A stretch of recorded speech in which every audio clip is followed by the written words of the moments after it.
I went to polygraph school in 2005. My specialty as a detective was doing interviews before I ever went to polygraph school. So Yeah.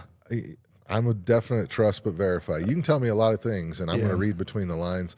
I spent a lot of time investigating cases in my career, and I know when the BS flag is there typically. I'm not 100%, but there's a reason I went to polygraph school, because sometimes you get to that point and you're like, I'm having a hard time reading this person. That tool is the piece that tips it over.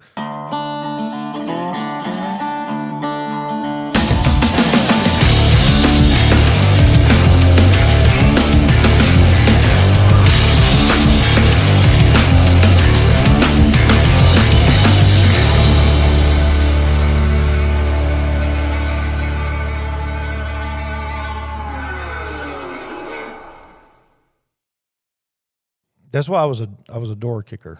Yeah. My whole career. People said, so did you work the street? And I was like, yeah, for about a year and a half. But I was a fugitive guy. Okay. So I got deputized by the Marshal Service while I was there. Do you think that that's where the slang dork came from? Dork? Dork kicker? Dork kicker. I'm definitely a dork kicker. I've been called a lot of things in my life, and dork is one that I would gladly lean into. It's almost like a badge of honor with me at this point in time. I'm perfectly comfortable with it. Well, because you're a dork kicker. I am a dork, and I kick things. Yeah. You guys ready? Ready. We're doing a long reach today. I think an air an air is just fine. Yeah, episode 68 today. Is that right? Yeah, episode 68. Oh, this is epically cool then. So I was born 8/8/68 at 8:08 in the morning. Wow. And I got a sheriff on, which is my career. So this is actually this is a big honor all of a sudden. I didn't tie this together until you just said that. It's a big deal. And then one thing that will help with editing is this is the show that's built for dads to be able to watch while they're taking their kids to school. So we if anybody drops any words, I end up having to censor later. So sure. just a FYI we try to go language free on this show for a reason. Gotcha. Because there's plenty of podcasts out there that are not. So so you don't want the Joe Rogan experience. I got you. Yeah. We want the Joe Rogan experience that dads can listen to in good conscience with their family in the car. Gotcha. That's fair. All right, guys, let's get started. And ladies and gentlemen, welcome to the Daily Carry Podcast, episode 68. We've got an exciting episode today. We've got Sheriff with us this morning of Weld County. Sheriff of Weld County. It's nice to have you on with us, Sheriff Steve Reams. Excited to have you. Thank you for making the drive this morning, sir. Thanks for having me. It was quite a drive. Yes, I heard it was about an hour and 40 minutes. Huh? Yeah, it's a little bit of a haul. Well, thank you for making the commitment to get out here and to be here with us this morning. As you guys can see, Sheriff's actually sitting in my chair. He fought me for it. He won, so he's sitting in my chair. Like now, we had a couple technical difficulties, so if you see me reaching over here, it's just because I'm switching camera angles this morning, and I had to sit in this chair, so don't pay too much mind to who's sitting in what chair. It doesn't really matter that much, does it, Micah? Not to me. I'm just happy it's episode number 68, and that's my number. So episode and 68. I got an amazing sheriff on. This is going to be a fun episode, and we're going to dive straight into the Daily Scroll. We scroll so that you don't have to. Unfortunately, there has been another shooting. This one was in British Columbia. This is what we're going to be starting out with, and I've saved this article specifically because this one talks about roadblocks. If anybody tuned into the last Sean Ryan episode, he actually just released one this morning with Wes Huff. I'm excited to listen to that one. I haven't heard it yet, but he just had an episode with Rokana. I was thinking of Wakanda on there. Wakanda. Yeah, Rokana. He just had Rokana on, and they talked about roadblocks quite a bit. So I saved this article specifically because this is saying, and I don't know how much truth there is to this. I tried to look through it and find if somebody had grok checked it. I didn't see anything. But it does say, breaking, 17-year-old transgender mass shooter Jesse Strang created a mall shooting simulator in Roblox. A Roblox account belonging to the mass shooter was discovered by the internet forum Kiwi Farms last night. One of the games created by them was a mass shooting simulator modeled after a real mall in Canada, where the player can fire into a crowd of terrified civilians using multiple different weapons. Jesse Strang shot dead 10 people, injured 25 more at the Tumbler Ridge, British Columbia school yesterday. There was another article that I saved down here that's relevant to this. Elon had reshared this. Who was behind mass shootings? This is a statistic from 2015 to 2025. Number one, trans biologically male and trans biological female. They're numbers 1 and 2 on mass shooting rates by demographic. So I thought that was very interesting and obviously very much tied to this tragedy that just happened. But also I found it very interesting, the timing of Ro Khanna being on Sean Ryan. They were just talking about how many games in Roblox have mass shooting type narratives with literal names of victims from different shooting events. And they're just allowing players to go through and simulate mass shootings on this online game built for kids. And apparently there's a good chance, if this article is at all accurate, that this shooter played one of those games on Roblox. Sheriff. Well, when you start talking about mass shooting incidents and, the perpetrators of such things, you and I had spoken about this off air, but this transgender issue is concerning for a lot of reasons. I think, as a society, we're really struggling on figuring out how to deal with folks that are, I think, dealing with a mental illness or some kind of mental problem. When you don't know how to identify what your sexual preference is or what your sexual identity is, I don't know how you can just say, well, let's lean into that and embrace it, and not expect for that to put the person at the center of that into turmoil, and then to have that person live their life in this state of confusion. I think it's natural for a person like that to want to lash out, and they're obviously going to be the point of a lot of jokes, a lot of people making fun of them, a lot of people taking shots at them, pun intended. Seeing the reaction where they get fed up and they want to go shoot up a place. It seems irrational when we're sitting here talking about it, but when you put the whole thing into perspective, take that bully mentality where someone's been the target of it by who knows how many people in that school setting, you can see where that linkage could occur. It's sad. I think as a society, as a nation, we have to figure out how to deal with this concept of transgenderism in a much different way, in my opinion. Yeah, I agree. I put a video together yesterday. I call them my truck videos. I do 2 or 3 minutes from my truck each day, talk about something. And I said, I think every transgender person out there has a mental health issue. Some of them are genuine, very serious, trying to figure out dysphoria type things. I mean, legitimately need help. Parents need to walk alongside them, counseling, medical help, that type of thing. Not making light of that, but it's a mental health issue. It's clearly something to where I can't regulate, I can't figure this out. And then I think there's this cultural coolness, if you will, kind of like that's what I'm taking from this one, because everything I've dug into this, not only the gaming platform, but there's just so much behind this dude. This is the kind of thing here where, we've got, it's 9 people? Is that correct? Is that still the count, or is it 10 people dead, 10 25 more injured? So, 10 people will never be with their families for the rest of their lives. This is a scar that you never undo. We have a gentleman that is part of a group that we're here, lost his grown daughter, was killed by her husband. And the devastation when this man sits next to you, the pain, you just can't undo this kind of thing. And we got people out there making games so that kids can go play this stuff. So not only do we have a trans mental health issue, we're creating mental health issues, in my opinion, by binary code. Yeah, I think it's interesting as people become more open to talk about this, and you have the folks who were of that mindset that they were transitioning, and then they realized this isn't what I want to do, and they step back from it, and they detransition, if you will. Those are the people you really need to talk to and say, what was that trigger point in your life? Where was that thing that caused the tip to make you want to go that path? What brought you back? Because I do agree. I think there's some mental health things that need to be examined. I mean, we all grew up in a time where you have a little girl that might be what they'd call a tomboy. She'd run around and play with all the boys, climb trees, and yeah. I mean, I had plenty of friends like that growing up. We never thought, well, that person should become a boy. Yeah, it was just hey, they're hanging out. It was not that big a deal. Society has changed that perspective, and I don't know that it's obviously not a good thing at this point. Right. We got to turn it back, but it didn't get here overnight, and it's not going to change overnight. No. Yeah, well, it's just a textbook example of them taking an inch and making it a mile, and I think that that's what we saw happen with that tomboy expression, analogy, whatever you want to call it.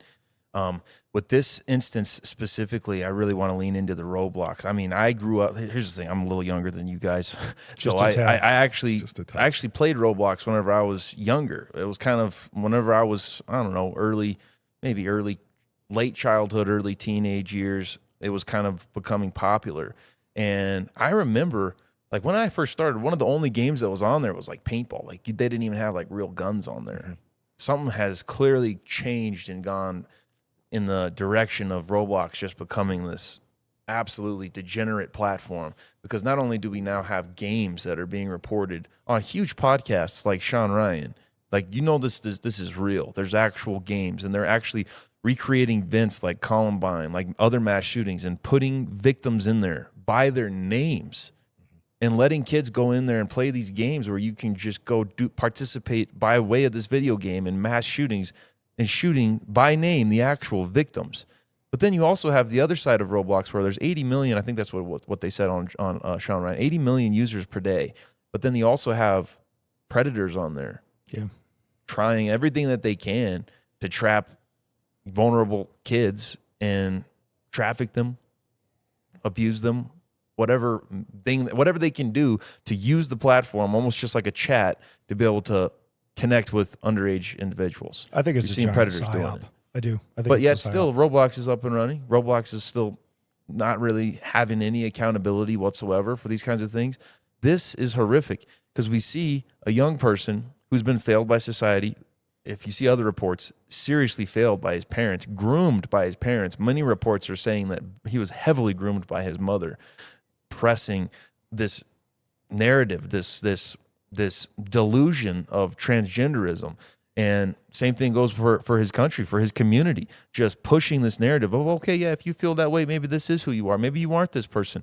That's a mental health crisis, and it's not being treated. It's being escalated. And there's other videos of this individual just filming themselves. I don't even know I'm pretty sure it was a biological male, right? Yeah, it was a male.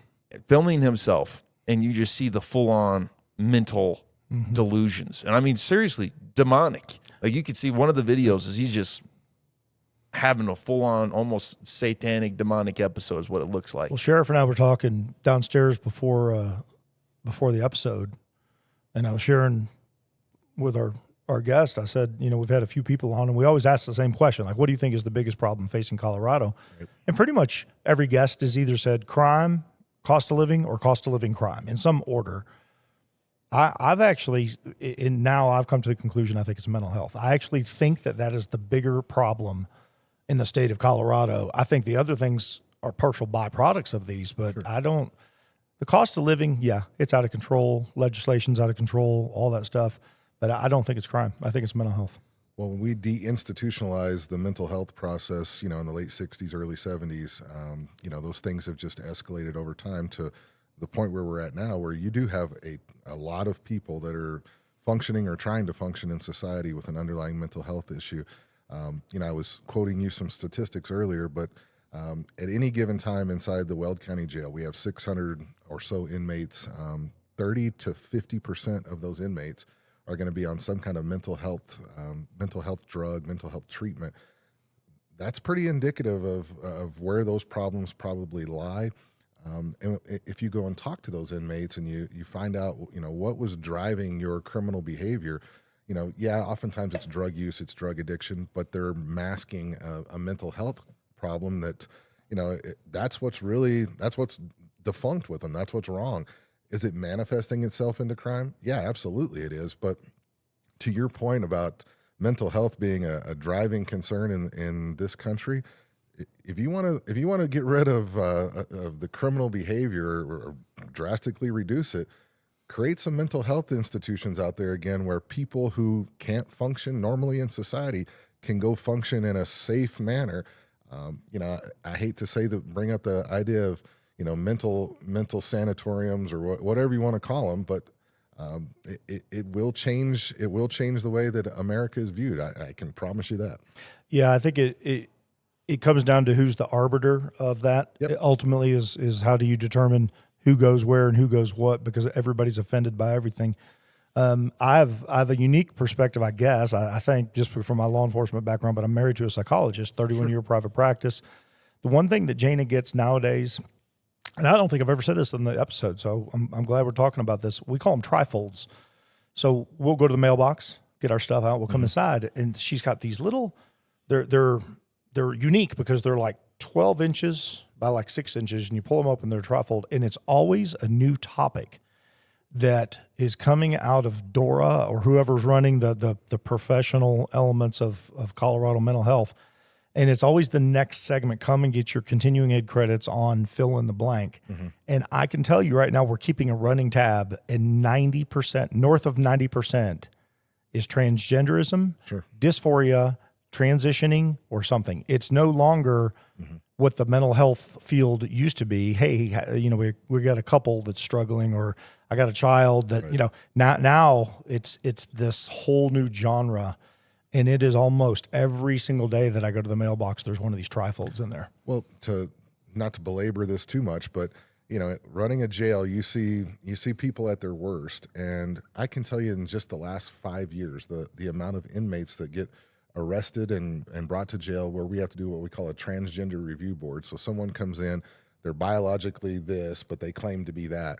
And we have to figure out, okay, where's the best place to house this person, where they're safe, the rest of the inmate population is safe, all that kind of stuff. I mean, it's very routine at this point, and that's in conservative Weld County. It's crazy. So I can't imagine what Denver looks like or what Aurora looks like, because it's a phenomenon that we just flat out didn't experience even 5-6 years ago, and it's pretty prolific at this point. Oh my gosh, that's hard to hear. Actually, the question is though, if we are going to bring back mental health institutions, it's just who are we going to put in there? Because they're just trying to make it to where every DORA's saying, okay, anybody with a gender issues, it's an affirming care issue, so you have to go along with it. You have to affirm these delusions, and a boy who thinks he's a girl, you have to encourage him that he probably is, or vice versa. It's just such bullcrap, and that seems like the issue that we have to address first. I mean, how are we supposed to fill up mental institutions with people who actually need that help, whenever the problem is actually really simple? Whenever a boy is a boy, you raise him as a boy. Whenever a girl is a girl, you raise him as a girl. You do anything else, it's going to cause not only mental health issues, but full-on crisis like we're facing right now. Well, I think to what you were saying, it is a matter of who's the gatekeeper. Oh, yeah. And you know, what's that bar going to be set at? I don't know the answer to that. I honestly don't. I mean, I can tell you that most of the people that are in my facility who have an underlying mental health concern and they're committing crime, some of those people, a very small percentage of those people, you know, they are also struggling with the transgender notion. But most of them have a legit, they're bipolar, they're schizophrenic, they've got a legit diagnosis of a mental health disorder that probably prevents them from working very well in society. Those seem to be the low-hanging fruit that you'd want to address first. But that's probably not where we would go as a society. We wouldn't take the most logical path. We would take this roundabout mess that would probably mess things up more than it would fix them. Well, Jared said it, you know, boy's girl, girl's a boy, all that stuff. We can't even decide on that right now. So who's the arbiter? Right. And that really, I think, that's the $1 million question in this, is who's making the decisions. Because right now we know where that's being made. That's just nuts. We certainly can't put it at the feet of the state legislature and expect them to come up with a good solution, because they don't have them. No, sir, they do not. Well, moving on, because this is actually really relevant to exactly what we're discussing. This, if you were watching, I mean, this has got a lot of traction online. Tom DeBlas, I think, reposted this. This was a wrestling match, and the headline here is, horrible to watch. 16-year-old girl says she was touched inappropriately by a male pretending to be a female so he could wrestle with underage 18-year-old girls. Nobody even told her he was trans, and she only realized it after she felt his was pressing against her. This could be anyone's daughter. Again, she didn't even know until after it was too late. Was she told she was wrestling a girl? This is sick. Happened in Washington State this week. Total failure of responsibility for the adults who let it happen. And here's the video, and you can see that she's just getting totally handled by this he. But yeah, that she realizes she's getting poked by something that she shouldn't be getting poked by in a women's division. Can you imagine that?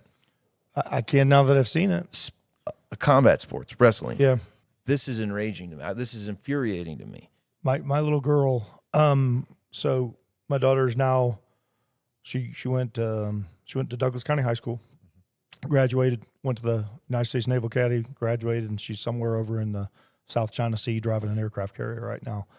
We had a conversation a week ago when I could talk to her. She's going to be on maneuver, so we get to speak once every 3 months maybe. And the conversation was this, and there's irony in this right now that Jared just pulled that up. She says, "Hey, Dad, you remember when?" So my daughter was a it's the heptathlete, Sure. whatever that is. The one where you compete in everything. So my daughter is throwing discus, and we're all standing there, and my daughter's the last one to go. And right before she goes, I'm looking and I look at my wife and I'm like, is that a dude wearing hair extensions but looks like he's shaving? It's a male from a different school competing, and this is in California, so we're in nationals at this point in time. And this guy goes up and he throws whatever he throws. And I went to my daughter and I said, do you want to compete against him? She goes, compete? She goes, I'm going to beat him.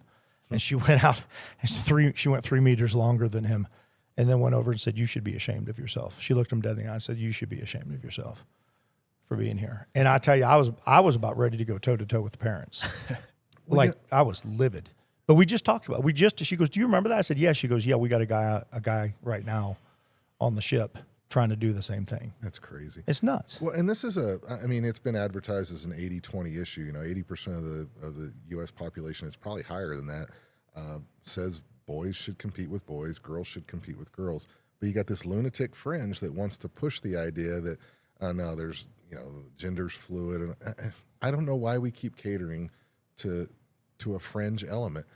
But for whatever reason, that seems to be at least what the left is willing to champion, is that lunatic fringe, and I think that's the right terminology for it. This just makes no sense. There's no reason that it's lunacy. It is, and it's sad. My rabbit trail is because lunatic fringe is a great example, except for it's also a great song. Yeah, that's true. Which sucks because it's a great 80s tune from a wrestling Have you ever movie. heard it? Yes. Lunatic Fringe? Lunatic Fringe. Yes. Tom Yes. Cochran. Great song.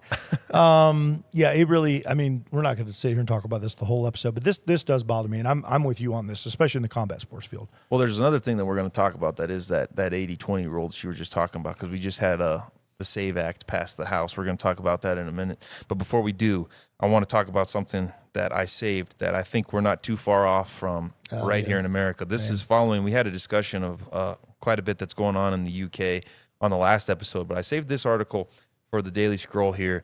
This is, the men protesting against the rape of a young white British girl have been jailed for doing so, for speaking out to protect her and other girls in Epping. However, the illegal foreigner who raped the girl got less time, and also he's there illegally? Make this make sense.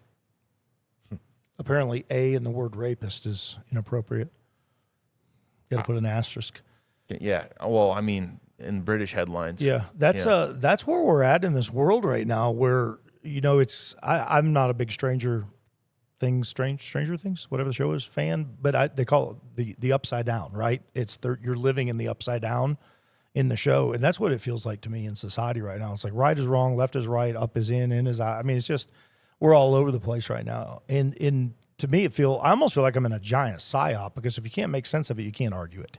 Right. And anytime you try to argue it, the flames are fed by the left, and the attacks come out. And I said yesterday in my truck video, I was talking about I believe it's all mental health issues if you're doing this. And I had some dude, he wrote like a 17-paragraph response, DM'd me, and said, I can't believe that you're focusing on a trans shooter when there's other shooters that do the exact same thing. And I said, dude, I'm focusing on the fact that 9 people were killed, and we have a person who happens to be trans, so we have a double issue, because anybody that goes out and kills 9 people has mental health issues. Of course. Anybody that goes out and kills 9 people who's also identifying as a girl has double mental health issues. Right.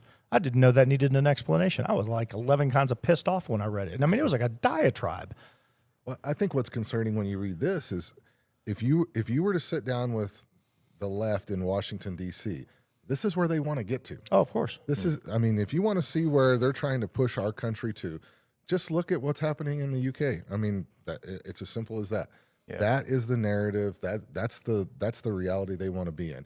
And that is crack smoke crazy. It is crack smoke crazy. Jared and I just talked about this on the last episode. I asked him, when was the last time you've been over there? My wife and I we're just over there. There are pockets now in the UK. They're under 100% Muslim control. They no longer recognize English law in any way, shape, or form. Like if you go in, there's signs outside saying you are now entering such and such zone. Be aware, the English law does not apply. Yeah, Sharia law. It's Sharia law. I have no desire to go there, and I don't intend to. But what's interesting about Sheriff is it's not like you're out in the middle of nowhere. Right. It's like you turn a corner, and it's like being in Dearborn, Michigan. Sure. I mean, I'm from Michigan. I spent 17 years living in Michigan.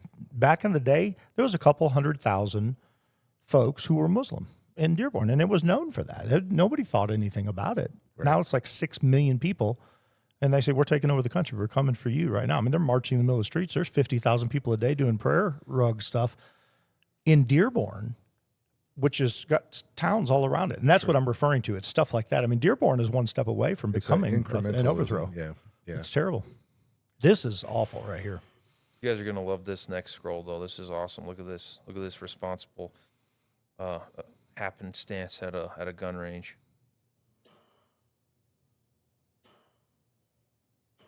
What the? Yeah. I just don't get it. I mean, how stupid is that?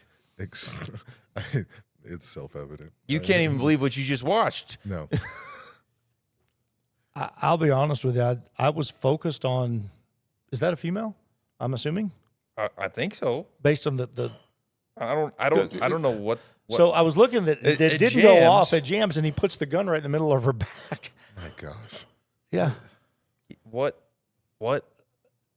I was lost on her attire at first. I'm like, well, that's gun range attire. That's, and then the dude did. Oh my gosh.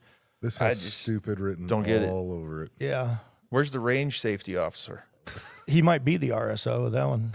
Lord knows. Oh, crazy. Yeah. The stuff like that just makes me cringe. This is the stuff that hurts 2A people more than anything. When Yeah. you get a guy who professes to be this gun expert and then he does something, I'm sure that's the way he carries himself. I mean, who knows? I'm reading between the lines. But if you're going to be the range safety officer and do stuff like this kills every argument that Second Amendment advocates have for, train, go out and do the right thing.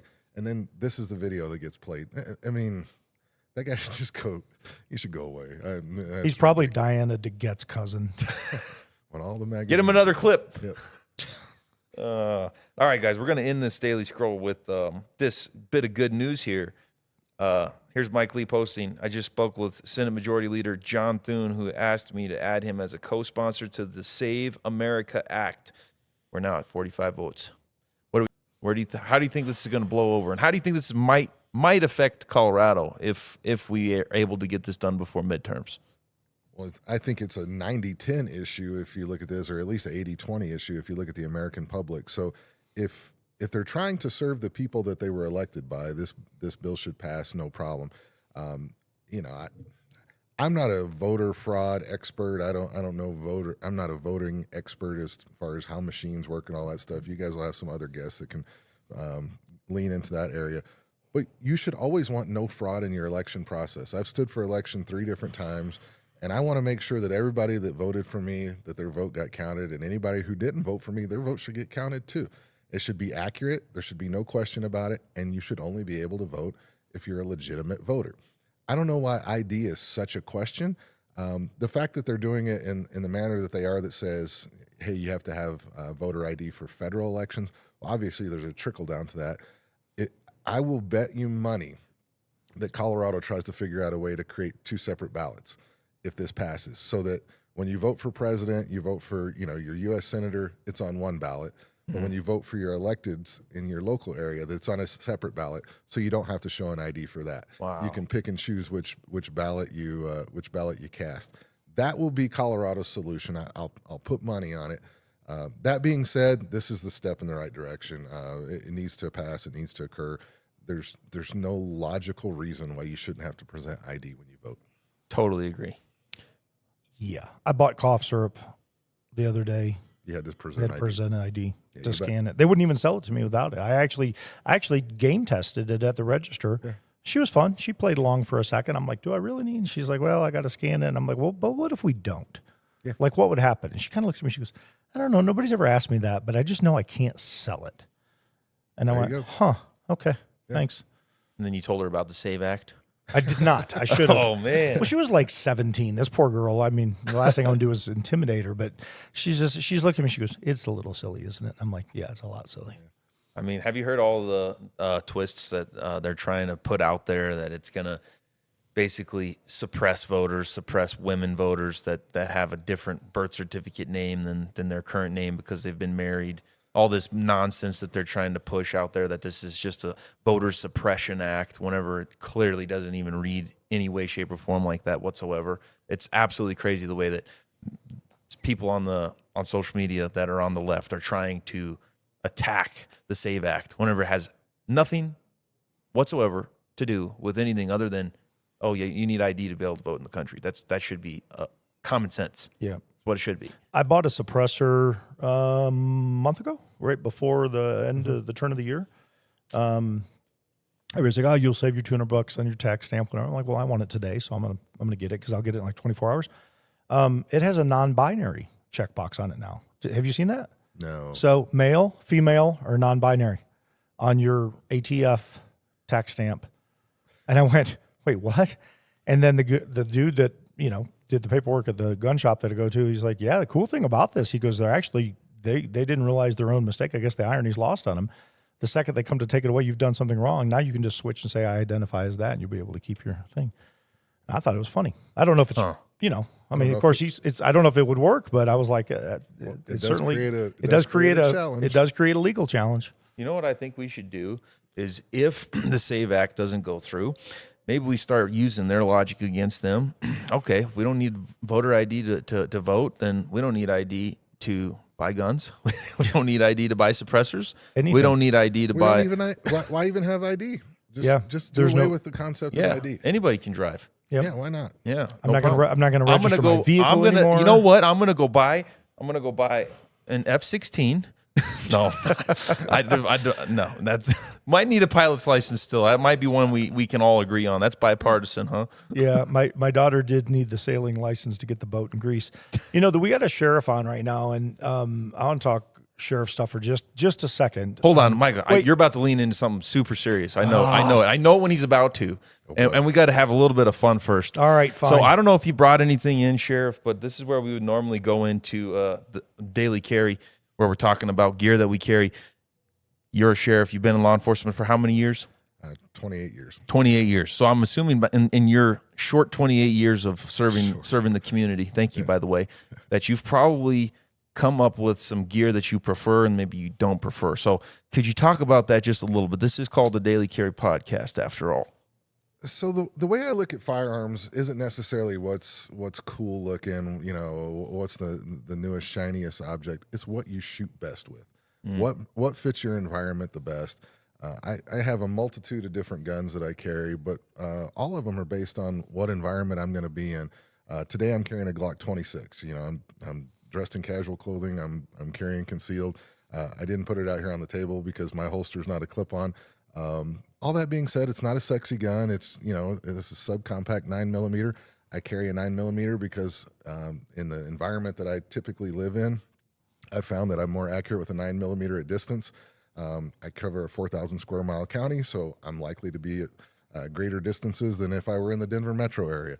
But if I'm up hiking and I'm camping with my family, I carry a 10mm because who knows when you're going to run into a bear or a wolf or whatever the case might be. So to me, it's always it's not necessarily, hey, is this gun look cool? Is this, does it have the neatest optics or whatever?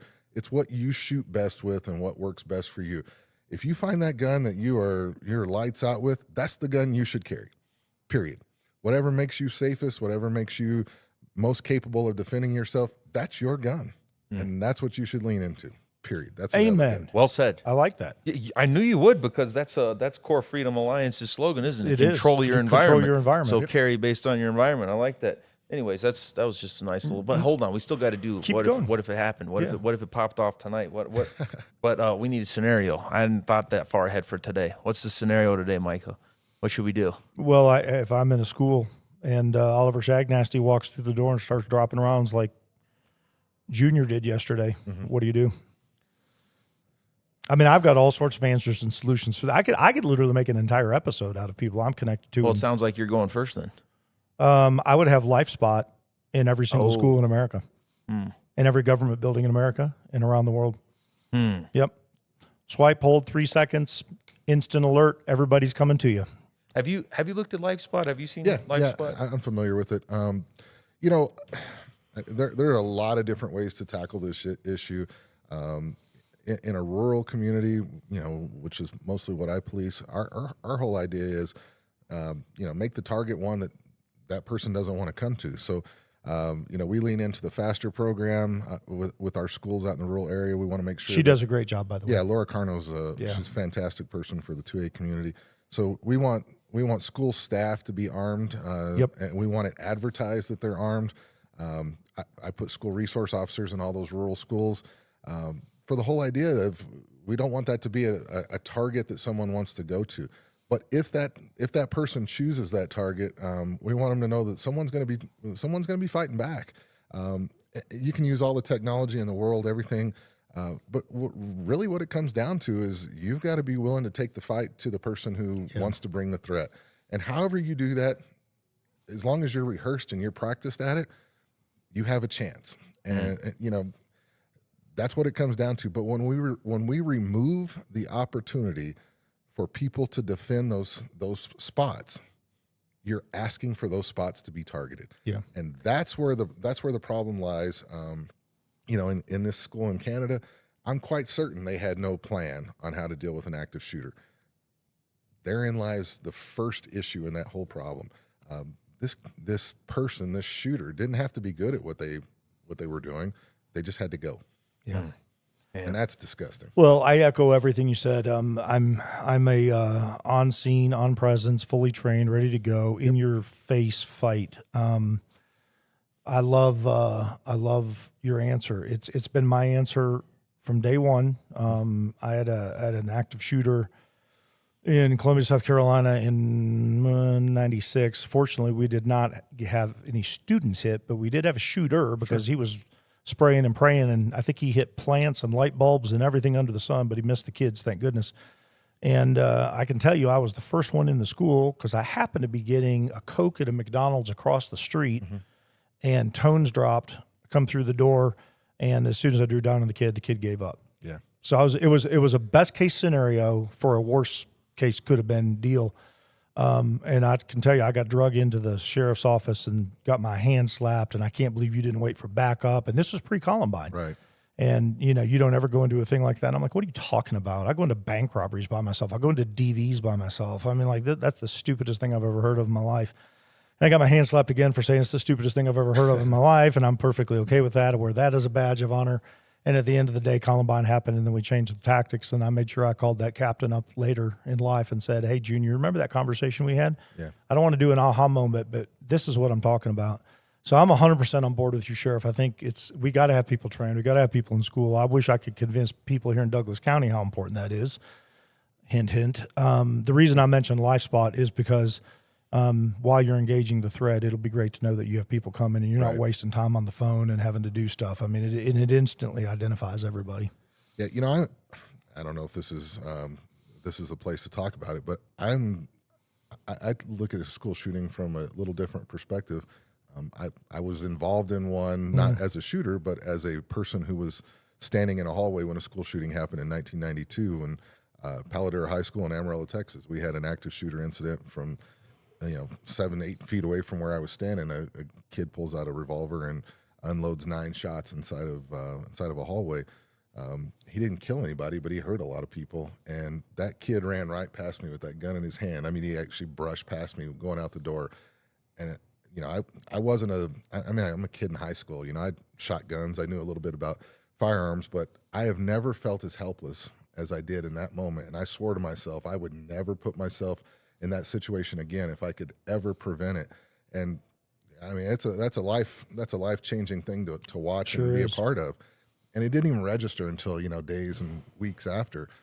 But we also had a school resource officer that chased that sucker down and caught him, took him into custody. And at that point, you also realize, all right, well, there's no way to combat a bad guy with a gun better than a good guy with a gun. Yeah. And so thankful that he was able to chase him and catch him and that no one was killed. But, those are life-changing issues that unless you've seen it, unless you've been on the ground, you don't ever look at it the same way. I mean, it's just all there is to it. Amen. Cops all have stories. Sure. And the hardest ones are always kids. Yep. I've never met a firefighter, paramedic, cop in my life that when they're a second too late or they worked their tail off and they just couldn't get them back, that's the one that lives with them. Yep. And we all have those stories. Sure. And I've got 2. I won't go into either one of them. I shared them on my testimony, I think, on this podcast 50 episodes ago. But they haunt me to this day. And I don't mean like I sit around and think about them daily, but when stuff comes up and it's a trigger moment, you're just like, oh, my gosh. So I can only imagine what it would be like having that guy brush against you because I've been on the other side of that, and it is gut-wrenching. Yeah. What's interesting? Both of the instances that you just both referenced, you were in law enforcement. You were just happened to be there, it sounded like. I was in high school. You were in high school. I was a student. Those were both after 1990. Yeah. The commonality, but for both of those instances that you mentioned, and pretty much every instance that we've talked about, is it's after the Gun-Free School Zone Safety Act of 1990. Yeah. Which made the crime just in school zones, the shootings in school zones, just explode. Yeah, my incident was prior to Columbine, so the response was very typical of what you saw in law enforcement back then. I mean, we'd never even practiced for a school shooting. Nobody envisioned that would ever be a case.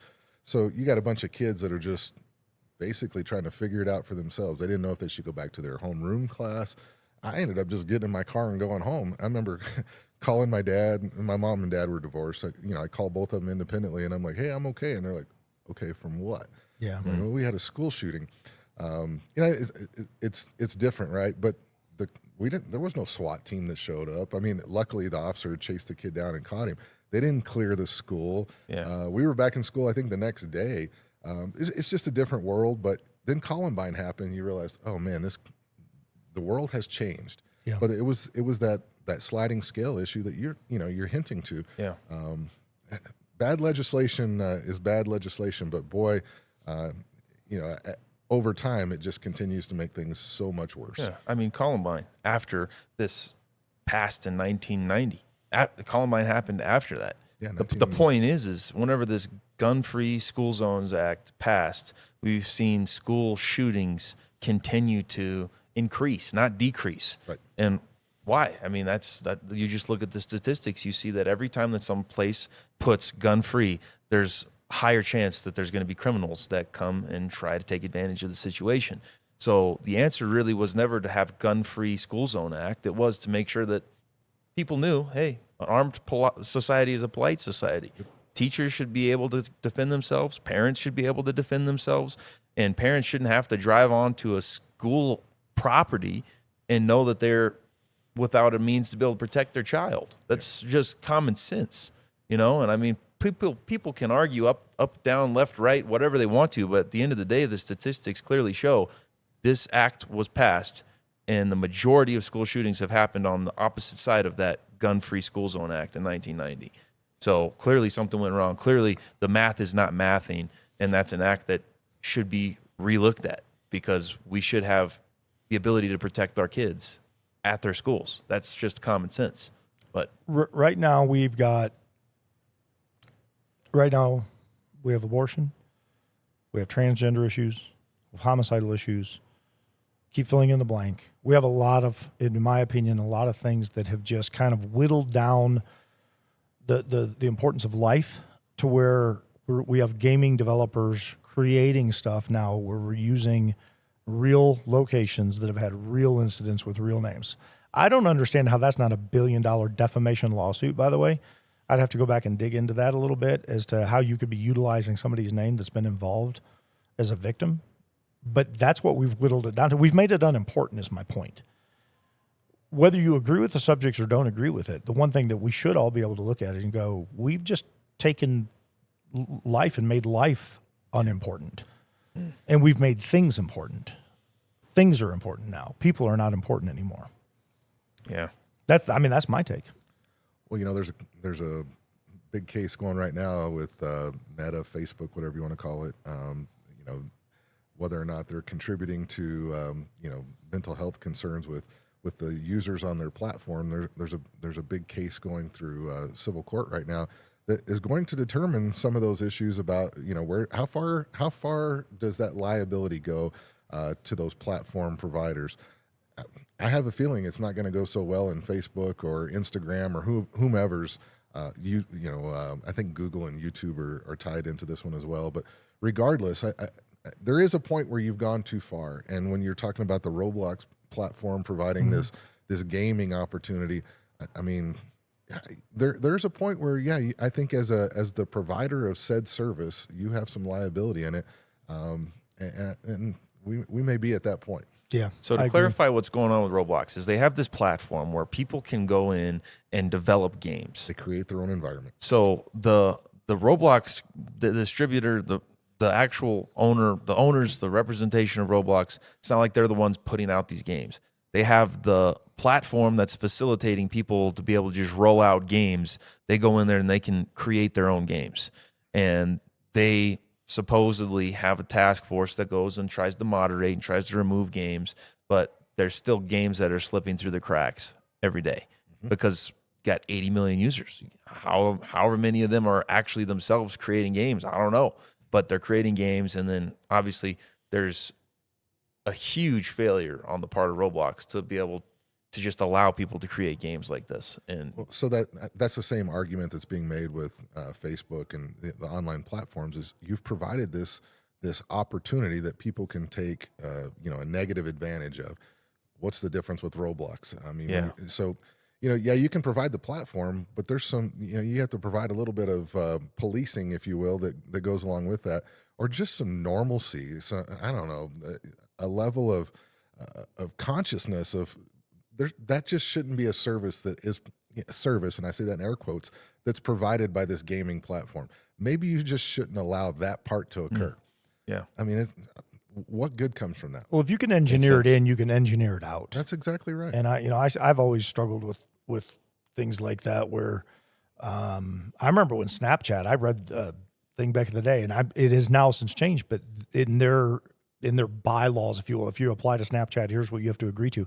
In the opening paragraph, it used to say, we will not comply with law enforcement investigation. Now, I know that has since been redacted and changed, but for a long time that sat out there. And I thought to myself, if that is your opening statement, that's a problem. Yeah. That tells you everything you need to know about Snapchat and where they're going. Yeah, I mean, you see it in everything now. I mean, we were just talking about a couple episodes ago, there's several deaths, there's several suicides linked to ChatGPT now. And supposedly, allegedly, there's a couple of suicides that ChatGPT helped facilitate it and kind of encouraged it. It's just horrific to see that all of these companies are kind of feeding into this overall crisis that we have going on with mental health. And it's tragedy to see it. Well, technology can be the thing that makes your life a lot easier, but in the wrong hands, it can also obviously do a lot of detrimental things. We're in a very modern society. We're on that cutting edge or the breaking edge of a lot of new technologies, and they're going to get used in good ways and they're going to get used in bad ways. You can't throw the baby out with the bathwater. You want to see the positive things come from those new inventive ideas, but you also have to monitor, hey, how can these things be used nefariously? And we're not so good at that sometimes. Yeah, I agree with you. That's For me, that's why I am actually a fan of what Brett and his team has put together in Life Spot. And the reason for it is because we got a lot of people that can't critically think in the moment. Oliver Shagnasty comes in, bad things start happening. People kind of go into that, fight or flight or freeze moment. Everybody's got a phone though. And just to be able to swipe and hold 3 seconds, if you do nothing but just alert everybody, that's a good thing right now. So there's technology that is out there that works very, very good. And there's technology out there that can be inherently dangerous, as we all know. I was telling Jared, I don't know how many podcasts ago it was, I was reading this story, it was online, that the porn industry was ticked off because AI is taking away from their natural acting abilities. People going to it. I'm going, we've gotten to the point where debauchery is now ticked off at technology, but that's where we're headed. And like it or not, we really are, in my opinion, I think we're in spiritual warfare. I think we're in human warfare. We're certainly in political warfare. I mean, we're just divided on everything. Yeah. And in the meantime, none of this stuff slows down. If anything, it's picking up and it's gaining speed. And you're just bombarded with it everywhere you turn. Let's bring this back to Colorado. We're coming to a close here, but we got to talk about the sheriff's run. I know we do. That's why we're bringing it back to this Colorado. This is important. He drove like 6 hours. I want you to ask your question, and then we'll come back. I'll ask some questions because I've got some questions I'd like to ask too. Because I know that we've got a very knowledgeable man on set with us today, and we want to bring it back to Colorado and talk about home. Yeah. He's given his life to law enforcement. We had a conversation prior to this off air. So number one, thank you for your service, and I don't say it lightly because I've been there, done that, and I know what goes into it. I moved to Douglas County to be sheriff from South Carolina, and I ended up not running. And I love our sheriff, Darren Weekly. You're friends with Darren. Mm-hmm. We have a history of people that you and I have never met, but we actually know some people. In fact, this morning, so it was 7 o'clock this morning, sheriff comes down from an hour and 40-minute drive, you said? Yeah. And we walk next door into Jared's coffee shop, and there's this guy looking. Whoa. My wife's coffee shop. Sorry. I'm going to get in trouble for that one if I don't correct it. Sarah's coffee shop, Oodalali, which was awesome. And there's this guy looking at me. He's like, man, I know you from somewhere. And I can see him. He's staring right at me. And all of a sudden he looks over at Steve and he goes, hey! And he gets all excited. I mean, it's an hour and a half away, but it's Patrick Neville. Yeah. And he's, good friend. I mean, he was a state rep for a lot of years. Patrick and I worked on a lot of issues together. When we were talking about the summer of love, 2020 and 2021 after George Floyd, Patrick and I and Dave Williams and several other notables did a pro-ICE rally down at the ICE facility in Aurora. So I've known the guy for a long time. Yeah. I mean, he was a champion for the Second Amendment stuff. Unfortunately, at the state level, it's pretty hard to win much. But yeah, it's cool to see a guy that you've broken bread with and fought the fight with, and especially in your wife's coffee shop. And he was just happened to be in there with his kids. He was the only guy in as we walked in, and so Patrick and I go to church together. So that's why he was staring at me. He's like, I know you, but we have hundreds of people in our church, and Patrick and I haven't had a conversation, but. That's not where I was going with it. It was just ironic. So, my question was, and it's really just a kind of a goofy off the cuff question, but I ran Elbert County for years, patrol investigations and SWAT out there. We're 1,740 square miles. You are 2,300 square miles bigger than we were, and we're big. So and this is why I wanted to ask you this question. Yeah. So if I go to Northwest Elbert County at the county line where Arapahoe and Douglas and all that sits, and I drive south to the southeast corner of Elbert County, and I run triple digits in emergent response, it takes me an hour and 5 minutes to get there. Yeah. How long does it take you to drive across your county? Well, in an emergent situation, you're from one corner to the other, you're looking at least 2.5 hours. Here's why I wanted to bring this up. If you've ever been anywhere, and we've all said this, even as cops, we've said this. Yeah. Man, there's never a cop around when you need them. Right.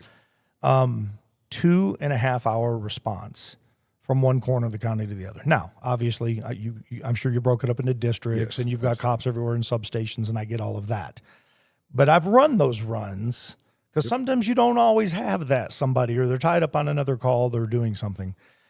I wanted the world to hear.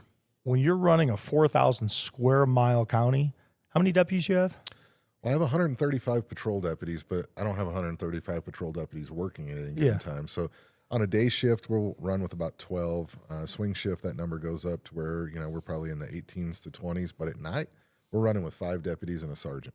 So 5 deputies and a sergeant for 4,000 square miles. You have 350,000 people, so you're running 1 to 35,000? Sometimes, yes. I just want people to do the math. Yeah, anybody that is screaming defund the police, anybody that's screaming, you guys suck, fill in the blank, any of this other nonsense, BS, garbage, you've never done the job, you don't know what you're talking about, blah, blah, blah, blah, blah, blah, blah. And I love my citizenry. I love my community. Sure. I do. But I also call things for what they are. I want people to understand that's also paramedics. Yep. That's also firefighters.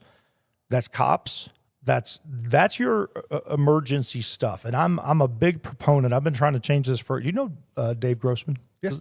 So Dave and I I've had the absolute pleasure of speaking on stage with Dave multiple times. Dave has written many, many books. Killology. He does a lot of research on the active killers around the world. Dave and I were sitting down and we were talking one day. He's like, what is it like when you get a hot call and you're 20 to 30 minutes away and you need to be there in 5? It's the worst. It is the worst because you spend the time driving to that call. You're doing triple digits as you described before. Whatever that car will do, you're pushing everything you can out of that car, knowing that you're likely gonna get there and you're gonna be cleaning a mess up instead of stopping a mess from happening. But you still have to go. You still have to hope that you're gonna get there in time. And I think probably the hardest part to digest is you play all the scenarios of what if, what am I going to walk into? And there's just no way that you can totally know, but you're trying to mentally prepare yourself, and it never fails. Whatever you've mentally prepared yourself for isn't nearly enough when you get there because it's always something that you didn't think about. And that's the thing that draws people to law enforcement. I think it's also the thing that drives people away from law enforcement because that sense of never really knowing what your day is going to be. I mean, it can be exhilarating, but it can also be exhausting. Yeah. And to the point you said, anybody that's never sat in that patrol car and anybody that's never done the job, whether that's, a firefighter, a patrol officer, a sheriff's deputy, whatever that may be, if you've never done the job, you have no idea what you're talking about. You have no idea what you're professing to have this knowledge base on. You just can't put it in paper and make it make sense. I had, I'm going to share just a very brief story. So I had you guys do ride-alongs, by the way? Yep. So I had a citizen ride-along, and it was a guy who was wanting to run for county commissioner. Sure. He was very much against the sheriff's office. He thought the budget was too big, this, that, and the other. So I got the joy of having this gentleman in the car. And I say the joy because at the time walking into it, I was not looking forward to it. Right. I knew this guy's reputation. I can tell you when the shift ended, he might have been the best friend that I've ever had. Sure. And he cried, and he hugged me, and he held on to me. And it all comes down to one thing. He was with me when so felony, rape, kidnapping, abduction, they got her in the car comes out in front, literally in front of us, chases on. He's the passenger in this thing, and this chase goes it's about a 12, 15-minute chase. It's actually got a decent amount of time frame. Normally we would pit, but because she was in the car, I didn't until we got to an intersection where I could tap it. She falls out of the car, jumps out of the car. We end up with shots fired at us, comes through the window. This guy's sitting in the car. We hooked the 2 guys up to go to jail. And I can tell you right there, it changed not only his mindset and his attitude, it changed his vote, it changed everything in the moment because he had never experienced it. It probably changed his political affiliation.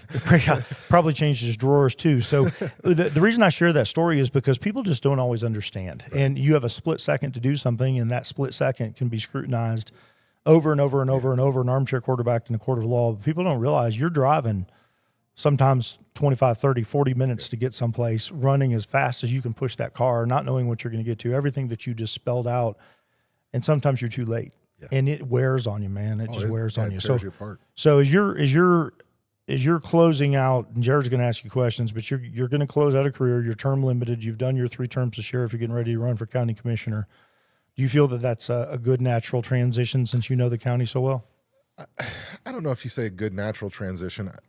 I think the knowledge that I've gained over the years of being in law enforcement, being the sheriff for Weld County, those don't go wasted.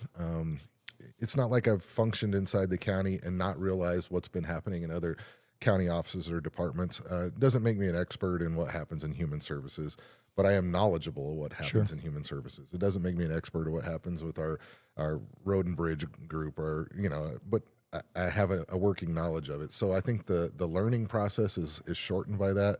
I definitely understand the county budget. I understand where our county constituents are. I understand what the politics of the county are, and I also bring a historical perspective to that Board of County Commissioners that, quite frankly, they just don't have right now. Sometimes, you're doomed to repeat past processes if no one knows that was a past process. So that historical perspective, I think, is good for everybody. And I think it's going to be a challenge because I'm used to making decisions on my own. When you're the sole operator of a sheriff's office, you can make decisions, in a moment's notice. It doesn't quite work like that as a county commissioner. There's 5 of you, so you have to come to a consensus. But I think it'll be good, and when it's all said and done, I can tell you that my priority is always going to be public safety. Whomever is the next sheriff, and I have an investment in who that next sheriff's going to be, but whomever that turns out to be, public safety is important to the public, and as a commissioner, I'm going to make sure that is a fundamental tenet that I'm always willing to fund. Amen. Well said. Thank you. Thanks for answering that. All right, Jared. Okay. Here we go. Hot seat. No. Well, so you have interviewed majority of the gubernatorial candidates representing the Republican Party in the 2026 gubernatorial race. Yes. And there's a lot of them. There's a lot of gubernatorial candidates. Yes, there are. We know that there's really only a couple of them that are actually legitimate and have a chance to win the primary. So my first question to you is, who do you think the top picks are right now for 2026? Well, just to give some understanding to your listeners, I interviewed these candidates not as the sheriff, but I interviewed these people doing fill-in work on a radio show down in Denver, so for Dan Caplis' radio show. But as a law enforcement guy, I'm always going to research who it is that I'm interviewing because I want to have some backstory, so I'm not just asking them blind questions. I think right now there's probably 4 legitimate candidates. I would say Barb Kirkmeyer is definitely a legitimate candidate. I think Jason Mikesell is a potential legitimate candidate. Scott Bottoms, he definitely has a platform and a following. And then Victor Marks has come onto the scene, and he has a following. I don't know if he has a platform, but sometimes that's irrelevant when it comes to political races. Joe Oltmann would be the wild card 5th, but I don't know if he's seriously, legitimately trying to seek out the governor's seat, or if he's just trying to bring bring eyes to the issues that he sees in Colorado. So, with your time spent interviewing, because you interviewed all 5 of those that you just mentioned, right? I have not interviewed Joe Oltmann formally. I've talked with Joe Oltmann over the phone or by text message. I can't remember, but he has not been on the radio show. But the other 4 I have, yes. Okay. So it happens that Joe Oltmann's supposed to be with us next week. So I'll definitely talk with you a little off air, see what questions you would ask him. Maybe you could tell me the very first question that comes to mind, so everybody knows and they can look forward to. What do you think would be the most interesting question for us on the Daily Carry podcast to ask Joe Oltmann next Thursday? Yeah, so we'll save that. Okay. We'll do it off air so you can ask him online. Okay. All right. Sounds good. So there is a lot to the candidates and their background and their buzz and their following. Mm-hmm. And I like how you said platform versus following. Sometimes it doesn't matter. There's a lot of excitement going into this with Victor Marks. You spent some time with him. Let's just compare and contrast. Okay. We've got at least the ones that you interviewed. That way we can keep it to the ones that you've spoken to. Yeah. If I were going to just look at, and I have very limited experience, so online, you shouldn't really care what I say, but, I would say that out of everybody, it seems like Scott Bottoms and Victor Marks probably have the most legitimate running. I think Jason Mikesell is doing very well right there, kind of as the number. I think that Barbara is getting a lot of interest as well. But I really think if I were going to say the top 3 picks, it would probably be right now. If I were just looking at everything that's happening online, at least, it looks like that we've got Scott Bottoms, Jason Mikesell, and Victor Marks kind of at the top pushing this race. Okay. So if we were going to just look at those 3, that way we're not having to look at all 5. We're just look at those 3. Let's just compare in your experience with them, let's compare and contrast those three candidates as best we can without having to dive into anything. Let's just compare those three candidates and your experience with talking to each of them. Sure. And since you said it, that with the law enforcement background, you want to look into these guys. You want to deep dive into these guys. Let's just talk about those three for now. All right, so we'll go with the one that I think I'm most familiar with, and that's Jason Mikesell. And that's not just from interviewing him. He served as a sheriff for several years as I've been a sheriff. You're not going to find a more legitimate candidate in the race as far as if he tells you that he's done something, he has. If he tells you that he's got a plan for fixing something, he probably does. Is he a fundraising machine? No, he's not. I think he hoped to be a grassroots candidate that would go out and just resonate with the voters because he's common sense. He's very much about public safety, and I think that's the way he approached this race. Does he have the experience to run the state? Yes. Running a sheriff's office is different than being the governor, but I think he identifies where the issues are or are going to be in the state of Colorado, and I think he could surround himself with good folks to address policy issues in the state of Colorado and hopefully make a difference. I'll go next to Scott Bottoms. He's a state rep. He's been in that legislative circle for a while. I think the issues that I see with Scott Bottoms, he's a pastor, so he leads with his faith, and he's very passionate about pedophilia, child sex trafficking, and he's made some pretty outlandish statements in the last few days about the state house, the state senate, the governor's office being a place where pedophilia reigns, and you got to bring the receipts when you say stuff like that. He's talked about working with the FBI, from FBI agents from other states, and as a person who works in law enforcement, I can tell you, you're not going to call the Wyoming FBI officers and not expect those people to be connected to the Colorado FBI officers. So, some of his logic, some of his statements, I think they need to be fact checked. And again, you got to bring the receipts when you make comments like that. That's the difference between Scott Bottoms, Jason Mikesell, and even Victor Marks. I think Jason Mikesell can bring the receipts for the stuff that he's said he's done or will do. The other two, not so much. Scott Bottoms, he does have a following.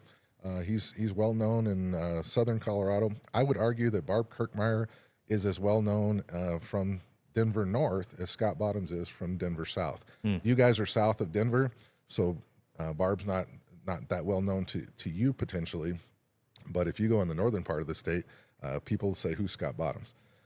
So it's a matter of where you sit on some of these things. And then Victor Marks, I'm just going to tell you, I think he's the wild card in all of this. He's a great marketer. He's done that for years. It's obvious he has a machine behind him that's generating content for social media. It's generating content for his website, for policy ideas. What I don't see with Victor Marks is him being the candidate that he professes to be. He won't go on a stage and debate anyone, which he says, why should I have to? Donald Trump didn't do that, which is absolutely wrong. Donald Trump took on all comers when he ran for his first race, and he destroyed them because he's smart. He knows how to debate on a stage. He proved that with every debate he went to. When he ran the second time, no, he was a proven commodity. Victor Marks is not that, but he's professing to be. Victor Marks has made a lot of claims about things he's done in the private world of rescuing 45,000 kids. I mean, he says 45,000 kids and women. Again, bring the receipts, not different than Scott Bottoms talking about pedophilia reigning at the state capitol. And I think this is the difference in the way I view politics versus maybe the way you do, Jared. You're talking about what you see on social media. Well, social media is not what wins elections. There's a process to winning elections. That's a state assembly. That's getting the votes that you need at the state assembly by people who are very, very educated about what's going on in the political circle. So the people who go to the state assembly aren't your average voters. Those are people who are very involved in the voting process. And those people are going to vet candidates in a way that's different from just watching what they put out on social media. So will Victor Marks do as well at the state assembly as he's doing on social media? Likely not. All that being said, will he get through a state assembly? Potentially. He's got to get 30% of the vote to get on the ballot. But that allows 3 candidates to get through a state assembly, because 3 different candidates could get 30%. So you could see Jason Meixel, Scott Bottoms, and Victor Marks all end up on a primary ballot, and then it would come down to who's the best marketer potentially. But at that point, you're opening up the electorate to a different base. I think what Victor's hoping to do is appeal to just enough people to get his name on the ballot, and then do this marketing blitz that I think he believes will help him win a primary. I got to be honest with you, if that guy doesn't get on the stage and articulate his own policy ideas and his own policy understanding, his own way that he would change the state, it's not going to matter how well his marketing tools are, because when you have to appeal to the general electorate of Colorado, making claims of saving 45,000 kids is not going to win the unaffiliated. It's not going to win the people whose votes you need the most. You might get the conservative Christian on the right, but you're not going to get the rest of the state. This state is not a conservative Christian state, as much as I hate to say that. It might get you through a primary, might get you on a primary ballot, but it's not going to win you a general election. And he's going to have to do much more than what he's doing now in order to win.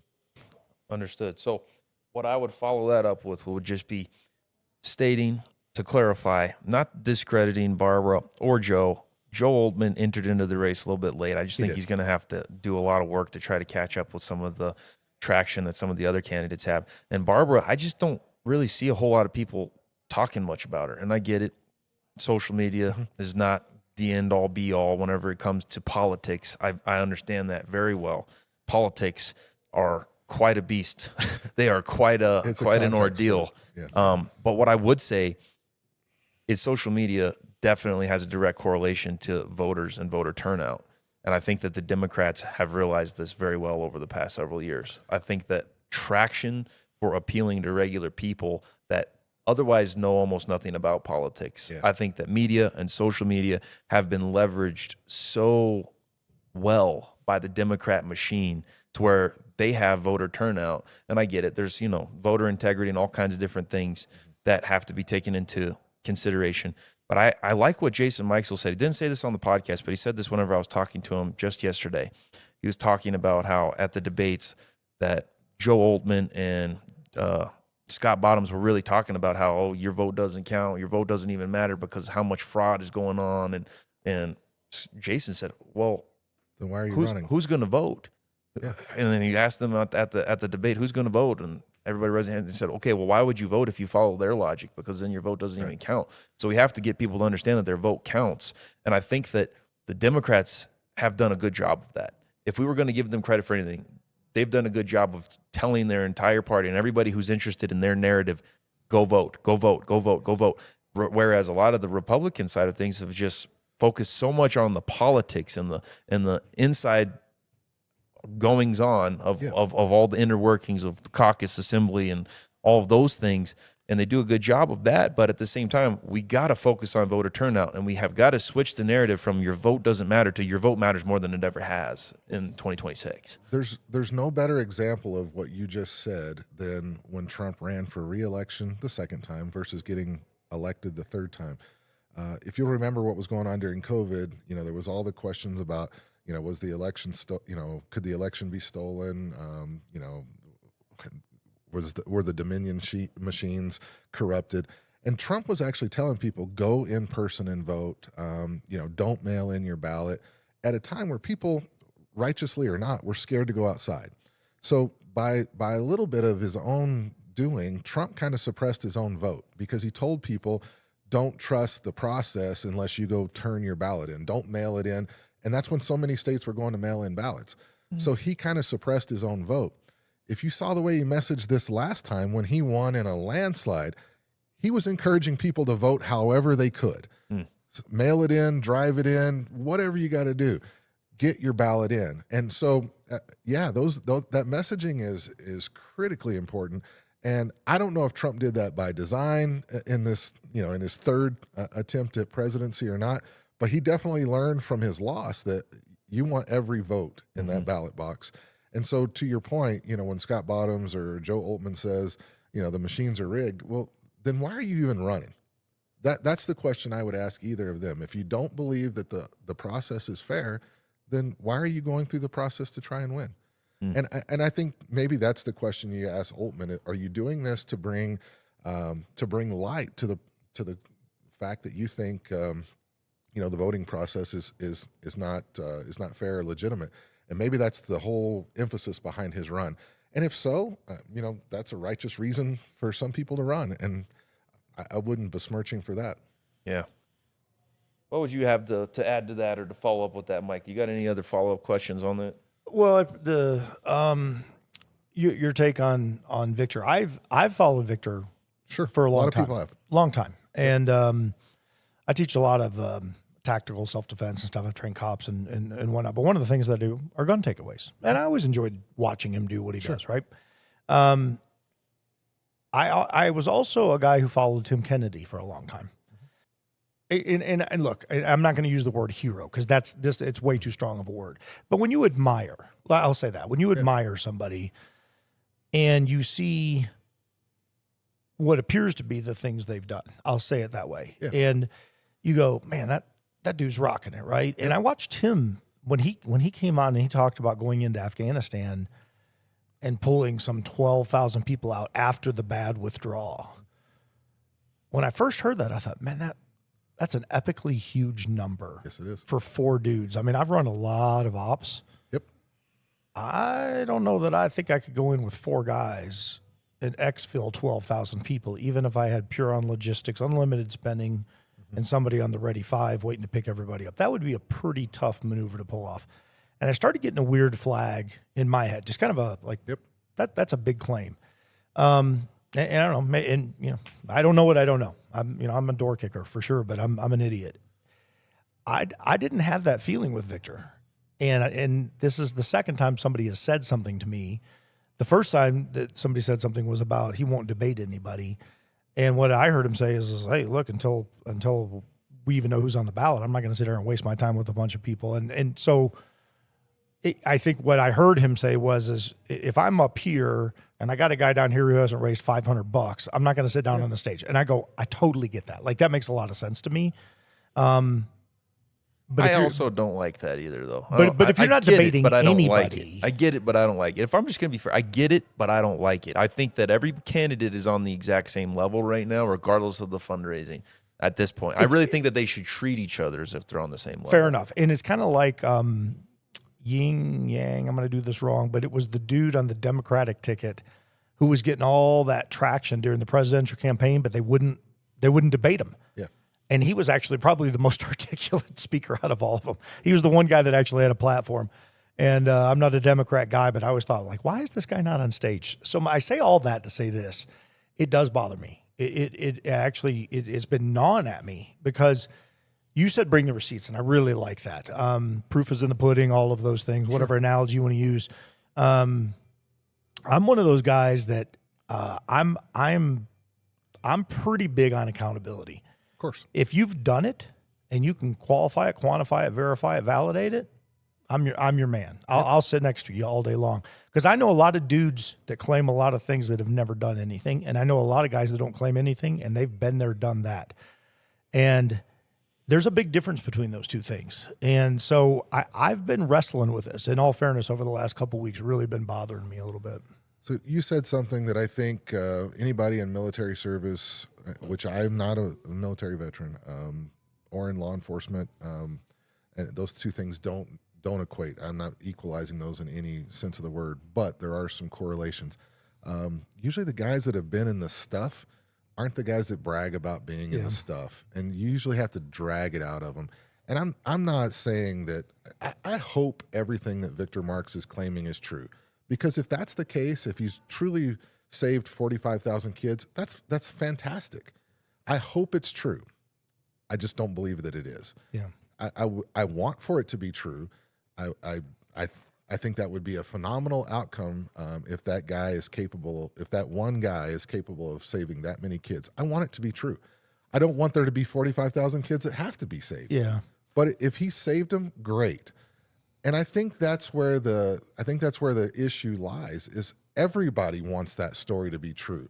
And so So when you go and speak to certain crowds, they want to believe it because they want it to be true. And, when you walk into a church organization and you tell that story, especially coupled with, his alleged background of growing up, that's a powerful story. Mm-hmm. You want it to be true, but I don't know that makes it true. Yeah, you want to believe there's good in the world that fights evil. I'm going to share something with you that is not only true, it's unequivocally true, and I've got 12 people that were sitting there next to me when it was happening, so I can authenticate this all day long. So I'm in South Africa in October. Mm-hmm. Family trip. Yeah. But I'm also over there on a job interview. And the job interview, the essence of it is there's a massive reserve that friends of ours, so 2 degrees of separation, own. My wife's in business partnership with a gal who's from South Africa. She flies over at least once a year, goes over and does business for a while. So I'm there. And this is a 95% safari. Let's go out. We've got multiple family members. They've come from different states. We're together. But, oh, by the way, during this process, you're going to meet these people. So I go sit down with this guy, and he owns the largest, as far as I understand it, in South Africa, the largest counter-poaching, counter-trafficking agency in South Africa. And he's former Spec Ops. He's former He's a drone master. He actually writes code for drones. So this guy is kind of the ultimate package. We are sitting at dinner. 5-star outdoor South African air, giraffes in the background, roaming around us, dinner. And he says, hey, check this out. Takes an iPad, puts it over in front of me, and he says, I've got 7 guys that have been tracking 3 guys for the last 2 weeks. And we're watching on FLIR on an iPad. And what they're doing over there is they're going into these villages, and they're not just taking the rhinos down and cutting the tusk. What they're doing is they're going into these villages and they're taking the kids, 6, 7, 8-year-old kids in front of the parents, take them out of the house. They say, if you tell anybody that we're here, we're taking your kid, we're killing your kid. They go, they kill the rhino, they give the kid back. Sure. They're holding them hostage. Make sense? I sat there and I watched, and so they have a shoot to kill order over there, by the way. So if you're a poacher and you're going after rhinos or whatever, as long as they see the gun, they just drop these guys. And I sat there on an iPad and I watched them pink mist a dude from 100 yards. And I went, this is happening every day in South Africa. Kidnapping kids, poaching, all this stuff. And people know about it. Nobody reports on it. Nobody talks about it. And I said, how long have you been doing this? And he says, we've been up and running for about 6 years. This is a legitimate organization that hire the locals to go out and capture other locals. And this has been going on for ever and a day, right? There are real world problems with real world issues, with real world kidnappings, with real world numbers. 45,000 is a big number. Is it true? I don't know. I've rescued a total. I stopped and thought about this. It was bothering me to the point of almost tears. I'm sitting down and I'm thinking, how many ops have I ran where I've gone in as either SWAT or the leader or somebody kicking the door, where I physically have grabbed a child that needed to be rescued. And I'm not talking like a sex trafficking. I'm talking about like where we're going in a bad deal, maybe a domestic, somebody's barricaded, something like that. 12 was the number I could come up with. My whole career, 12 was the amount of kids that I've taken, grabbed, and pulled out. Of that 12, 4 of them were kidnapped victims that were being exploited. Yeah.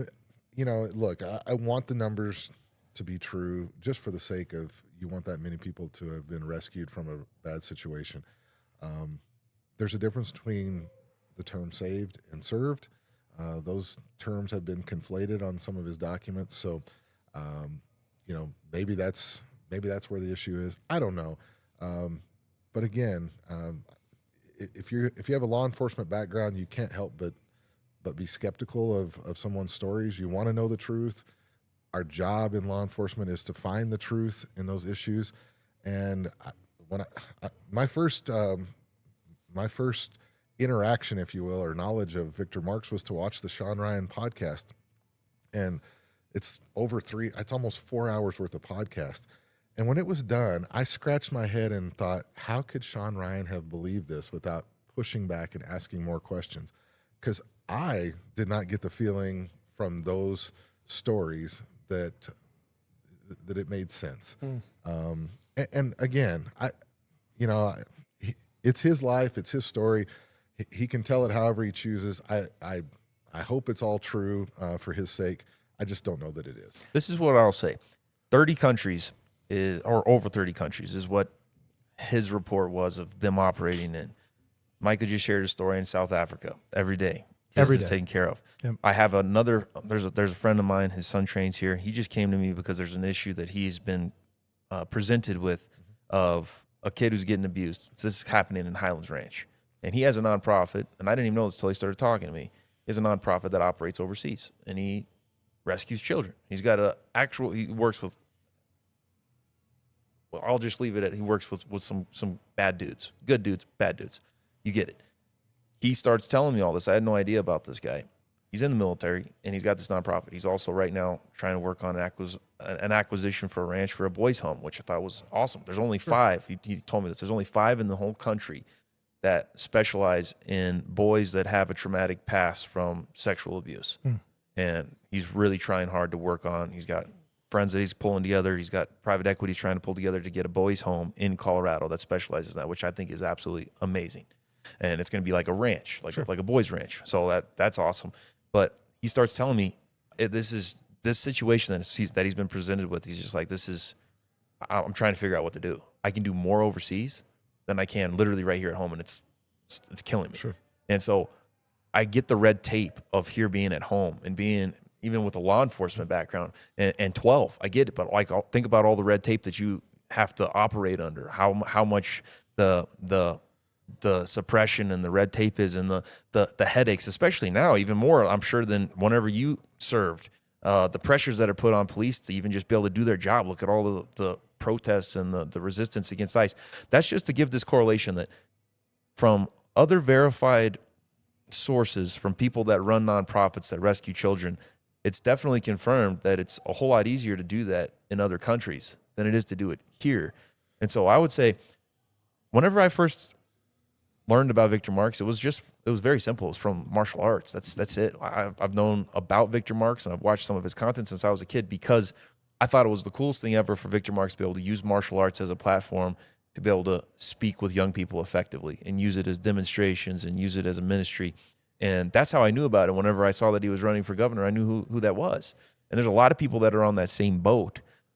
Over the past week, 2 weeks, I've told a couple people we're having Scott Bottoms on. We're having Jason Mikesell on. We're having Joel Altman on. My response for majority of those conversations is, who's Scott Bottoms? Who's Jason Mikesell? Who is Joe Altman? But every single time I say anything about Victor Marx, everybody knows who Victor Marx is. It's quite a contrast. Now here's the thing. Trust but verify. I am a firm believer in that. I have watched not only the Sean Ryan podcasts a couple times over, I've also watched some of the other podcasts that he's been on. I've read his book. I've done my best to do the vetting that you're describing, and there is some potential red flags that I could see people trying to catch on to. There's a report on Ministry Watch about some accounting stuff, and then there's another one from somebody else. The thing is whenever you're operating in a nonprofit that specializes in doing things in multiple different countries, I think most people, myself included, we don't know how that even works. We don't even know how that funding really is largely supposed to be accounted for. What would other expenses be? Well, I don't know. Maybe ammunition for an operation that you needed. I don't know. There's a whole bunch the of sheriff's laughing. There's a whole bunch of stuff that could be behind the scenes. So I want to give him the benefit of the doubt. Number one, because I really think that he's got a lot of momentum going into this thing. Whether he wins the primary or not, he's got voters that he has inspired, I think, from not only the Republican side, but I do think that he's energized some independents. So even if he doesn't win the primary, I would hope that he's able to take his momentum and shift it and focus it on whoever wins the primary. And I would hope that we would be able to have some people like this group of men right here and whoever else to be able to help fill in the gaps if there is a way to be able to verify some of this stuff and help him, because that's obviously going to be an argument that if he does win the primary, in the generals, they're going to come after him hard 100%. on a lot of this He's stuff. got to start debating. I'm in agreement with the sheriff on that wholeheartedly. I don't think you can go out there and just keep talking and not debate. Yeah, as a candidate, so one, he needs to practice. I mean, it may seem like it's easy to get on a stage and debate someone, and I can tell you it's not. I've been there, done that, because you just never know what's going to come from the crowd or what's going to come from a moderator. And you might even just misspeak, and it gets twisted on you in a heartbeat. He needs to practice. He needs to go sharpen his skills. I believe so. I mean, no one's seen him debate. But two, if you really want to inspire your voter base, show that you can kick someone's butt. Yeah. Get out there and do it. And, to the point that you made, Jared, when he gets into a general election, if that occurs, man, the gloves are off. And in this state, the gloves are really going to be off from the left because they have the media on their side. They have the majority. So we have a lot of unaffiliated voters in Colorado, but they lean left. I mean, a lot of those folks are unaffiliated because the Democrat Party isn't far enough to the left for them. So, right, wrong, or indifferent, we're going to see the way this goes. I don't wish the guy ill will. I wish that he would bring receipts and legitimize the things or show legitimacy to the things that he claims. One of the easiest ways he could do that in my mind is tell me the sheriff you talked to when you went and said, hey, I was involved in this homicide issue with my stepdad. Yeah. Tell me the sheriff's name that you talked to. Was it the actual sheriff? Was it a deputy? Is there a case report for it? What date did this occur? Give me something. Tell me that this actually occurred because, again, as you come to my office and say I was a part of killing someone when I was 7 years old, I don't care if you're 67 now. I'm going to want to know what happened. Yeah. I have cold case detectives that are working on cases that happened before I was alive because we still want to solve those same cases. Yeah. And there are a lot of agencies that look at that the exact same way. So whenever you had him, did you ask him for the sheriff's name? I asked him, had you ever gone and, tried to figure out who did this, or how this occurred? Have you tried to solve this? And that's when he kind of went on story time and said, well, we talked to the sheriff. I talked to some of my FBI buddies. And on the radio, you're very limited in time. So by the time he was finished giving his answer, I couldn't follow up with what was his name. But he knows that's the obvious answer. I just know that there's a lot of sheriffs out there that probably don't have half the integrity that somebody like you or Jason Mikesell or Darren Weekly would have. I don't think that's true. I don't think that's true, Jared. I'd push back on that really hard. I think sheriffs are probably amongst the tops of people who represent law enforcement because they are elected by their citizens. They serve their citizens, and they can be gone in a heartbeat. I've found very few sheriffs out there who would look at any issue with a lackadaisical, well, it happened a really long time ago. There's nothing. I find that almost impossible to believe. Here's where I was coming from with that comment, is that the buck stops at the sheriff. If there's anything that I've learned with some time spent with good sheriffs, which has been Jason Mikesell, Darren Weekly, and you, I'm paying you guys a compliment. You guys are awesome. I'm thankful to have people like you serving Colorado in the capacity that you do. But I understand in conversations so far that the buck really stops at the sheriff. So let's just say, give him the benefit of the doubt. Talk to a sheriff. He was having a busy day, didn't want to deal with it. Maybe it's possible that he's like, it happened a long time ago. Maybe it's possible. It is possible. Okay. So it's very possible that may be the case. I'll give you that. Fine. Put his name out there. Okay. Put his name out there. So that should be a question that we try to follow up with and keep in mind, I think. My biggest thing is I want to see unity. I know that that's a big ask, but the oldest tactic in warfare is divide and conquer. So they're trying to divide. Right now we're seeing all the candidates going after each other and all that. Man, we got to figure out how we can unite. Whoever we want to get to be on the primary and get to win the primary and get to be in the general, we got to just try to combine our resources, combine our following. We got to figure out how we can push this forward because Colorado's counting on it. Yeah. So you want to unite the party. You want to get everybody behind a candidate. I don't disagree with that. I would love nothing more than to be able to get behind whatever candidate wins. But I got to know that you're true. You're true to what you say. If Victor Marks wins the primary and he's the candidate for the Republicans, is he a better option than whoever is on the Democrat side? Oh, I'm still going to say yes. I'm going to say that even with all the questions I have about him. But it's going to be real hard to go out and cheerlead for a guy that I'm not sure that that I can buy all of his stories.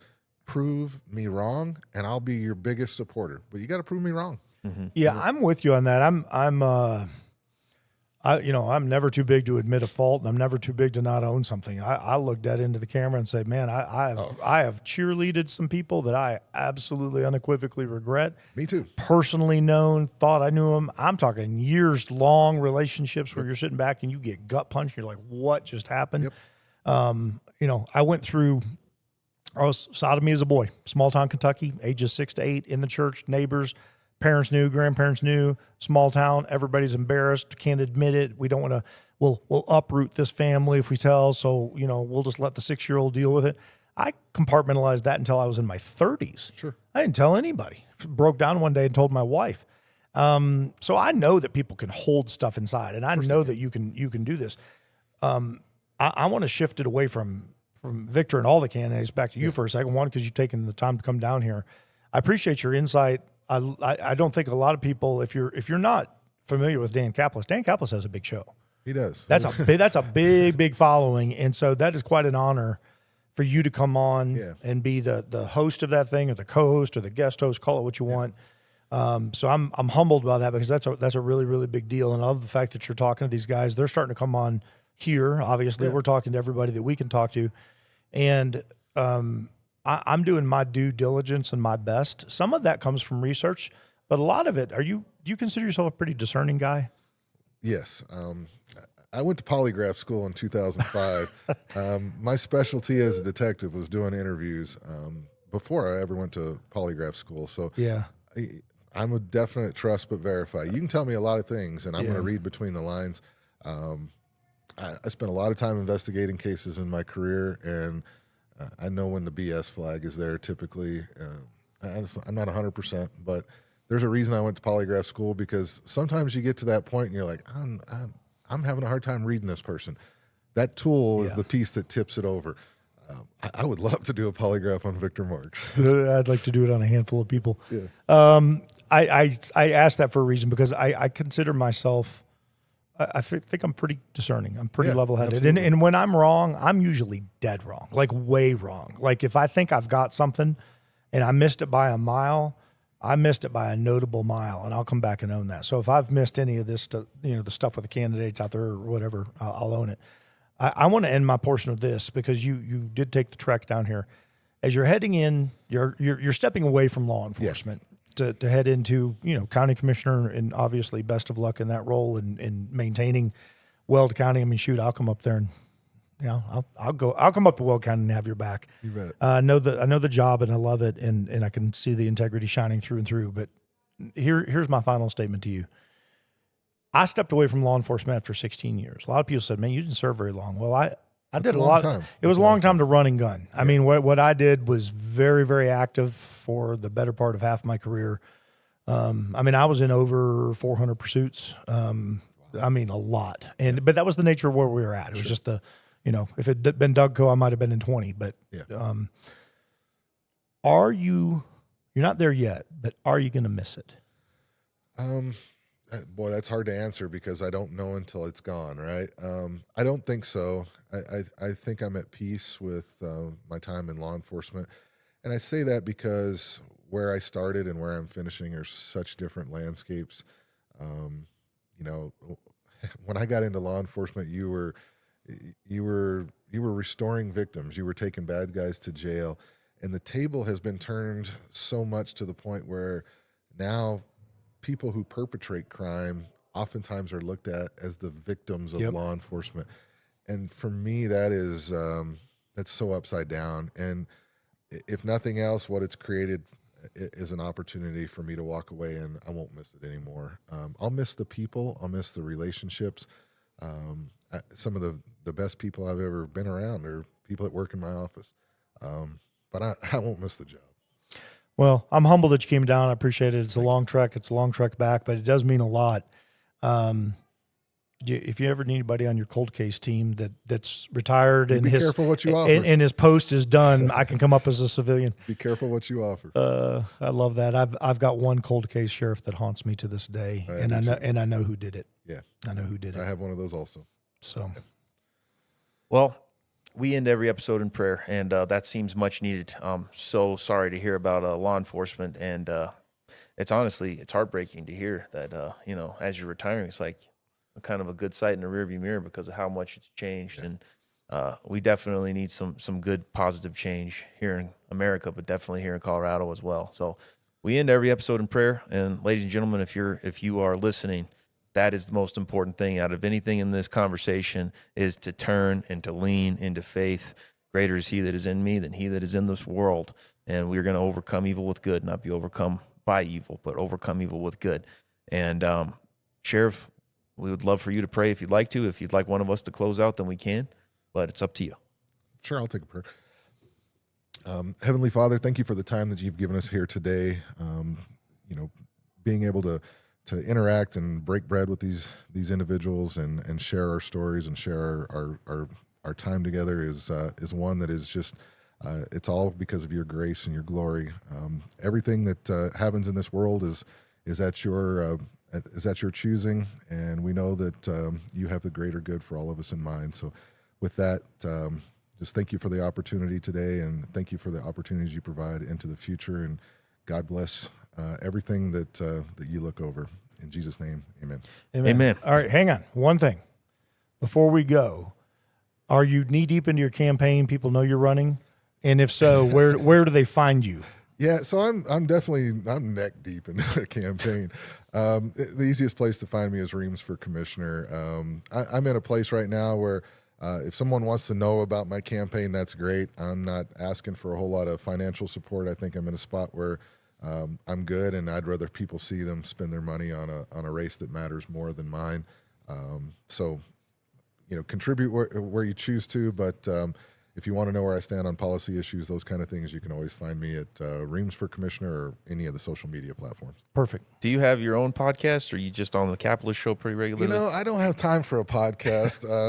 Obviously, these things take a lot of work. I give you guys a lot of credit. I don't do a podcast, but I'm on Dan Caplis Show pretty regularly as a guest host. So, if you listen to that show, you'll catch me pretty regularly.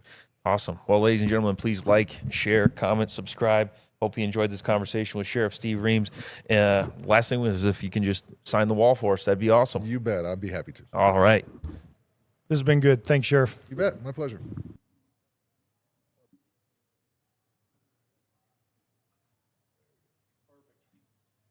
Very cool. Thank you, Sheriff. Appreciate it. I sure appreciate you, brother. Thank you. It was a good time. I carry a gun 'cause